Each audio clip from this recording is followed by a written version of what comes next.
Agora a gente acompanha o cenário de intenção de voto para poder trazer aqui para o território, geograficamente, carinhosamente, para Felipe Moura Brasil. Fazendo a ponte aérea, São Paulo-Rio, pegando a Via Dutra, já que você falou. Exatamente, pegando a Via Dutra.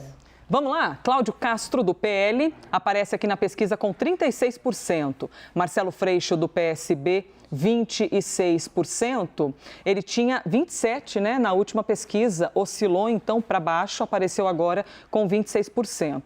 Rodrigo Neves, do PDT, aparece com 8% e manteve-se com o mesmo resultado, vinha de 8%. E Witzel, que oscilou um cadinho para baixo. Witzel, do PMB, apareceu com 2%, mas tinha 3%. Além dos candidatos que aparecem aqui, eu compartilho com vocês os demais candidatos. Eduardo Serra, do PCB, Ciro Garcia, do PSTU, Juliette, do Unidade Popular, todo esse grupo aparece com 2%. E quem aparece com 1%? Paulo Ganimi, do Novo, e Luiz Eugênio, do PCO, ambos aparecem com 1%. Aí, quando a gente observa o grupo de brancos e nulos, vejamos aqui, 12% nessa pesquisa estimulada para o primeiro turno no Rio de Janeiro. E o grupo do pessoal que não sabe o que vai fazer da sua vida ainda, 9%. Antes de passar a palavra aqui para os nossos analistas, deixa eu compartilhar com você que esse levantamento foi registrado no TSE, evidentemente. A pesquisa ouviu 1.526 pessoas entre os dias 20 e 22 de setembro. Margem de erro é de 3 pontos percentuais, para mais ou para menos. Vamos então aqui para a análise com Felipe Moura Brasil. A gente compartilhou os dados, Felipe, de Cláudio Castro, aparecendo agora com 36, mas tinha 31. Subiu 5 pontos, uma pesquisa muito desfavorável para o Marcelo Freixo. Ele vinha de uma ascensão que estava tornando ali a disputa um pouquinho mais acirrada. Aliás, você falou de brancos e nulos e indecisos, somando ali dá 21 pontos. É mais do que existe em São Paulo e Minas Gerais. Mostra que no Rio de Janeiro as pessoas não estão tão ligadas ainda na corrida eleitoral. Acho que na última semana... Desligadas ou descrentes? Tem a descrença, tem a desilusão, mas eu acho que os candidatos... O Marcelo Freixo já disputou várias eleições, mas o Cláudio Castro se tornou conhecido recentemente com a máquina do governo. Os outros não são tão conhecidos assim. O Wilson Witzel tem uma rejeição muito grande.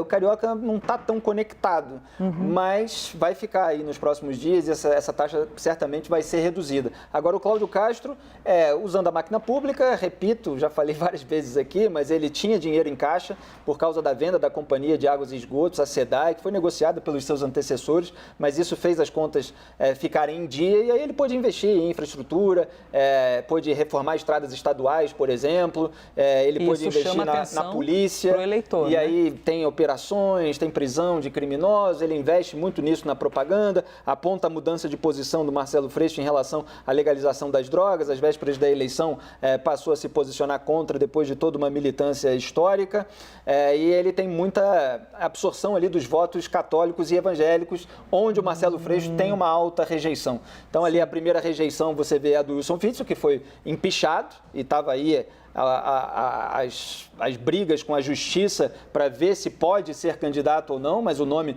continua lá. E a segunda maior rejeição é a do Marcelo Freixo, ali cerca de 5 pontos ou até mais do que a rejeição do Cláudio Castro.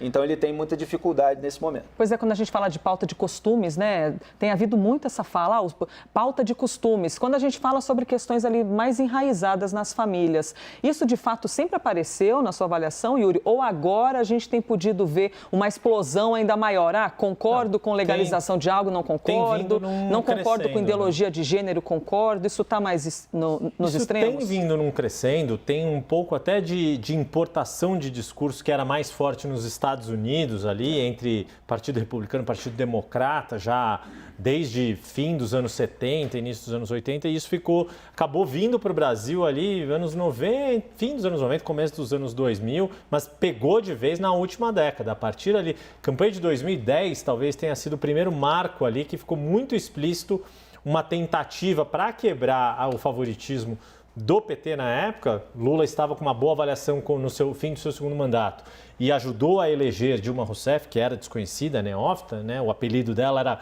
o poste do Lula, que o Lula conseguiria eleger. Naquela época, José Serra, no PSDB, já começou a fazer esses primeiros movimentos buscando o apoio do eleitorado mais conservador e mais ligado principalmente às igrejas evangélicas. E de lá para cá a gente tem visto esse esforço ser cada vez maior e muito do que foi a eleição de Bolsonaro foi escorado nesse discurso. E apareceu novamente na Assembleia Geral da ONU, né? Parte do discurso ali também brindando esses costumes. Olha, eu preciso trocar para Minas Gerais, um detalhe mas muito por favor, rápido, Felipe. que Cláudio Castro conseguiu dissipar o desgaste que ele teve com uma sucessão de escândalos. Né? Teve operação policial contra o seu ex-vice, teve principalmente o escândalo no CEPERJ, fantasmas que estavam sacando milhões de reais, tinha até presidiário na lista, isso foi muito explorado pela outra campanha, teve prisão do ex-secretário de Polícia Civil, teve delação premiada contra o Cláudio Castro, mas ele conseguiu se defender e está conseguindo usar a máquina pública a seu favor. Sobreviveu, dissipou, vamos ver se vai continuar assim. Pois é, 36% e tinha 31%, hein? Vem com um respiro interessante nesta pesquisa Datafolha.